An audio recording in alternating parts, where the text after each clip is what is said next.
தமிழக வெற்றிக் கழகத்தின் உயிர் நாடிகளுக்கும் உயிர் துடிப்புகளுக்கும் எனது வணக்கங்கள். மிகப்பெரிய ஆதரவு, வாழ்த்து. நிறைய பேர் விஷ் பண்ணியிருந்தீங்க, ஃபோன் பண்ணி விஷ் பண்ணியிருந்தீங்க, மெசேஜ் பண்ணியிருந்தீங்க, இன்ஸ்டாகிராமில், ட்விட்டர்னு ஏகப்பட்ட பேர் மெசேஜ் பண்ணியிருந்தீங்க. எல்லாருக்கும் என்னோட வாழ்த்துக்கள். கமெண்ட்ஸ்லேயும் ஏகப்பட்ட பேர் வாழ்த்து சொல்லியிருந்தீங்க. உங்கள் எல்லாருக்கும் என்னோட நன்றிகளை நான் சொல்லிக்க கடமைப்பட்டிருக்கேன். மிகப்பெரிய ஆதரவு வந்திருக்கு, ஒரு பொறுப்பும் வந்திருக்கு. ஓகே, நம்ம டாபிக் உள்ள வந்துடுவோம். டாபிக் உள்ள வரதுக்கு முன்னாடி இந்த வீடியோவை தயவு செய்து சப்ஸ்கிரைப் பண்ணி பாருங்கள். ஏன்னா நிறைய பேர் பார்க்குறீங்க, சப்ஸ்கிரைப் பண்ணாமல் பார்க்குறதா தகவல். அதனால் சப்ஸ்கிரைப் பண்ணி பார்த்தீங்கன்னா பெரும் உதவியாக இருக்கும். தமிழக வெற்றிக் கழகம் ஆரம்பித்து இன்றுடன் ஒரு வருடம் முடிந்து 2வது வருடத்தில் அடியெடுத்து வைக்கிறது. இந்த ஒரு வருடம் கடந்து வந்த பாதை, என்னென்ன விமர்சனங்கள், என்னென்ன பாராட்டுக்கள், என்னென்ன விஷயங்கள்லாம் நடந்ததுன்றதெல்லாம் நம்ம எல்லாமே பார்த்துருப்போம். என்னென்ன மாதிரியான விமர்சனங்கள் தளபதி மேலே வச்சாங்க. இவர் அரசியலுக்கு வரமாட்டார், அவருக்கு அரசியல் தெரியாது, பேச தெரியாது, களத்துக்கு வரமாட்டார், பனையூர் அரசியல், ஒர்க் ஃப்ரம் ஹோம், இப்படி எதிர்க்கட்சிகளால் தொடர்ந்து அவதூறுகளை அள்ளி அள்ளி போட்டுக்கிட்டே இருந்தாங்க. இன்னைக்கு அது எல்லாத்தையும் தவிடுபொடி ஆக்கி ஒரு வருஷம் நிறைவு பெற்று இன்னைக்கு கட்சியில் பல பேர் இணையக்கூடிய சூழலை நம்ம பார்த்தோம். அண்ணன் ஆதவர்ஜுனாக இருக்கட்டும், அதை தொடர்ந்து அண்ணன் நிர்மலாக இருக்கட்டும், இப்படி தொடர்ந்து மாற்றுக் கட்சியில் இருந்தவங்கெல்லாம் நம்ம கட்சிக்கு வராங்க. அவர்களுக்கும் அவர்கள் தகுதிக்கு ஏற்ப, திறமைக்கு ஏற்ப உரிய அங்கீகாரமும் வழங்கப்பட்டு வருது. மாவட்ட செயலாளர்லாம் இவங்க எங்கெங்க இருக்காங்க, உங்களுக்கு கேண்டிடேட் இருக்காங்களா சொன்னாங்க. இவங்களுக்குலாம் கேண்டிடேட் இருக்கா போடுறதுக்கு? அதுக்கப்புறம் மாவட்ட செயலாளர் இருப்பாங்களா? ஃபர்ஸ்ட்டு 100 மாவட்ட செயலாளர் போட முடியுமான்னாங்க. இன்னைக்கு மாவட்ட செயலாளர் போடுறதுக்கு கியூ நிற்கிறாங்க, கொடுக்கறதுக்கு முடியல. அந்த அளவுக்கு கூட்டமா பணியூர்ல படையெடுக்க ஆரம்பிச்சிருக்காங்க. சோசியல் மீடியா முழுக்க டிவி, அதாவது யூடியூப் தளமாக இருக்கட்டும், டிவி டிபேட்ஸாக இருக்கட்டும், நான் பல பேட்டிகளில் சொன்னது போலதான், இவர் அரசியலுக்கு வந்தால் தவிர்க்க முடியாத அரசியல் சக்தியாக இவர் மாறுவார்.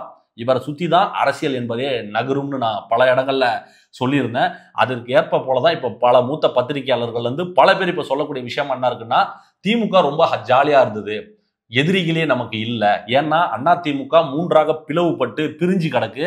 அது அவங்களுக்குள்ள இருக்க ஈகோ கிளாஷ்ல அது ஒன்று சேர போறது கிடையாது.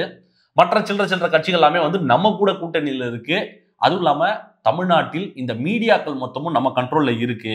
அதனால நம்மளை அழிக்கிறதுக்கு யாருமே இல்லை. இனிமே ஒருத்தன் பிறந்தாதாங்க உண்டுன்னு சொன்ன உடனே இன்னொரு தலை வருதுன்னு சொன்னாங்க பாரு. அந்த சிவாஜி படத்துல ஒரு டைலாக் மாதிரி தான் இந்த தலைவரோட அந்த என்ட்ரி பல கட்சிகளுக்கு பயத்தையும் பீதியையும் கிளப்பி விட்டது. அதுல குறிப்பா பயங்கரமா பயந்த ஒரு கட்சியா பாத்தீங்கன்னா அது திமுக தான். ஏன்னா தொடர்ந்து அவதூறுகள், பர்சனல் லைஃப்ல எடுத்துக்கிட்டு அரசியல் ரீதியான கருத்துக்கள், கொள்கை சார்ந்த விமர்சனங்கள்னு சொல்லி தோழமை சக்தியாக இருந்த அண்ணன் சீமான் அவர்களை இன்னைக்கு சங்கியா மாற வச்சிருக்காரு. பாத்தீங்களா நம்ம தளபதி? அதுதான் நம்மளோட தனித்துவம். பல இடங்கள்ல கார்னர் பண்ணாங்க. இப்போ எதையுமே பண்ண முடியாம, எதிர்க்க முடியாமல் அரவணைக்க நினைக்கிறாங்க. அதுதான் நம்மளோட வளர்ச்சி. முதல் களம் அரசியல் களம். அவர் ஆரம்பத்திலிருந்தே மக்கள் பிரச்சனைகளுக்கு மட்டும்தான் முக்கியத்துவம் கொடுத்திருப்பார். நீங்க தொடர்ந்து பார்த்துன்னு வந்திருப்பீங்க. இந்த தனி மனித தாக்குதல்லாம் இருக்கவே கூடாதுன்னு சொன்னாரு. இன்னைக்கு தளபதி அவர்கள் இந்த ஓராண்டு நிறைவு பெற்றதை முதற்கொண்டு ஒரு கடிதத்தை எழுதியிருந்தார் மக்களுக்கும் தொண்டர்களுக்கும். அந்த கடிதத்தை பார்த்தீங்கன்னா தெரியும். அவ்வளோ மெச்சூர்டா தனி மனித விமர்சனங்கள்லாம் நம்ம வைக்கக்கூடாது, இது வரைக்கும் நம்ம அப்படி வைக்கல, கொள்கை சார்ந்து மக்கள் நலன் சார்ந்து தான் நம்ம விமர்சனங்களை வச்சுக்கிட்டே வரோம், இனிமேலும் அப்படிதான் வைப்போம்னு சொல்லியிருந்தார். அதுல எனக்கு ரொம்ப பிடிச்ச வரி எதுன்னு பார்த்தீங்கன்னா, தனி மனிதர்களை விட தனித்து உயர்ந்தது மக்கள் அரசியல் மட்டுமேன்ற ஒரு வாக்கியத்தையும் அந்த கடிதத்துல தலைவர் குறிப்பிட்டிருந்தாரு. எனக்கு ரொம்ப ரொம்ப பிடிச்சது. தலைவர் இனி தொடர்ந்து கடிதங்கள் எழுத போகிறார், மக்களை சந்திக்க போகிறார். இனி மக்கள் பிரச்சனை பத்தி பேச போறோம். அதுல கடிதத்துல இன்னும் குறிப்பா என்ன சொல்லியிருந்தாருன்னா, இன்னும் நம்ம கடுமையா உழைக்க வேண்டியது இருக்கு, நமக்கு நேரம் இல்லை, ஒரு வருடம் தான் இருக்கு. இந்த 10 மாசம் நம்ம எந்த அளவுக்கு களத்துல இறங்கி மக்களை போய் சந்திக்கிறோமோ, ஒவ்வொரு வீட்டிலையும், இல்லங்களிலும், உள்ளங்களிலும் நமது வெற்றி கழகமானது இருக்கணும். அவங்கள வாக்காளர்களா மாற்றுவதற்கு என்னெல்லாம் செய்யணுன்றதெல்லாம் தளபதி அவர்கள் அந்த கடிதத்துல ரொம்ப விரிவா சொல்லியிருந்தாரு.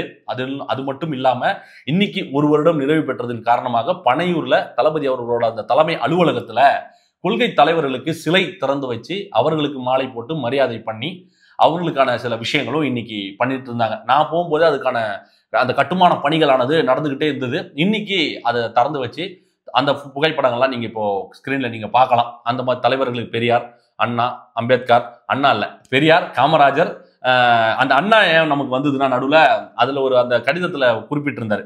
1967 நடந்த ஒரு புரட்சி, 1977 நடந்த ஒரு புரட்சி, இந்த 2 புரட்சியானது தமிழகத்துல மிகப்பெரிய ஒரு சக்தியாக உருவாச்சு, அரசியல் களமாக மாறிச்சு.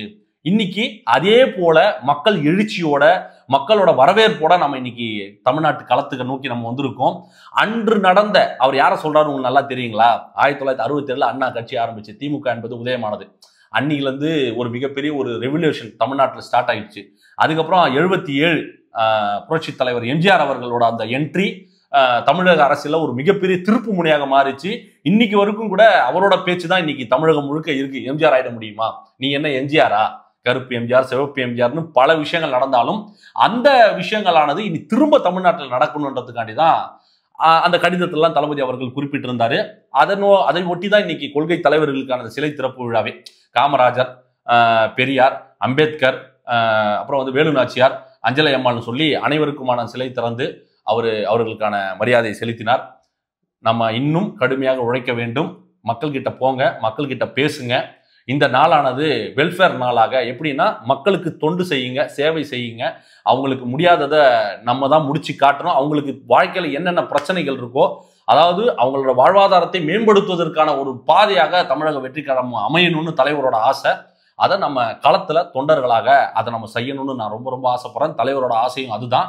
மக்களை சந்திப்போம், மக்களிடம் போய் நம்மளோட கோரிக்கைகளை வைப்போம். மக்களுக்காக மட்டுமே பேசும், மக்களின் பிரச்சனைகளுக்காக மட்டுமே பேசும் இந்த சீமானா பெரியாரா, எடப்பாடியா சசிகலாவான்னு சொல்லி இவங்க உள்கட்சி கூசல்களோ இந்த மாதிரி சில விஷயங்கள் எல்லாம் வந்து நம்ம தலையிடாமல் மக்கள் பிரதான பிரச்சனைகளை நோக்கி நம் கேள்விகளை எழுப்பிக் கொண்டே இருக்க வேண்டும் என்பதுதான் தமிழக வெற்றி கழகத்தின் நிலைப்பாடு என்பதை சொல்லி இந்த நன்னாளில் மீண்டும் அனைவருக்கும் எனது நன்றிகளையும் வாழ்த்துக்களையும் தெரிவித்துக் கொண்டு மீண்டும் ஒரு தரமான வீடியோவோடு உங்களை வந்து சந்திக்கிறேன். சப்ஸ்கிரைப் பண்ணிட்டு வீடியோவை பாருங்க. நன்றி, வணக்கம்.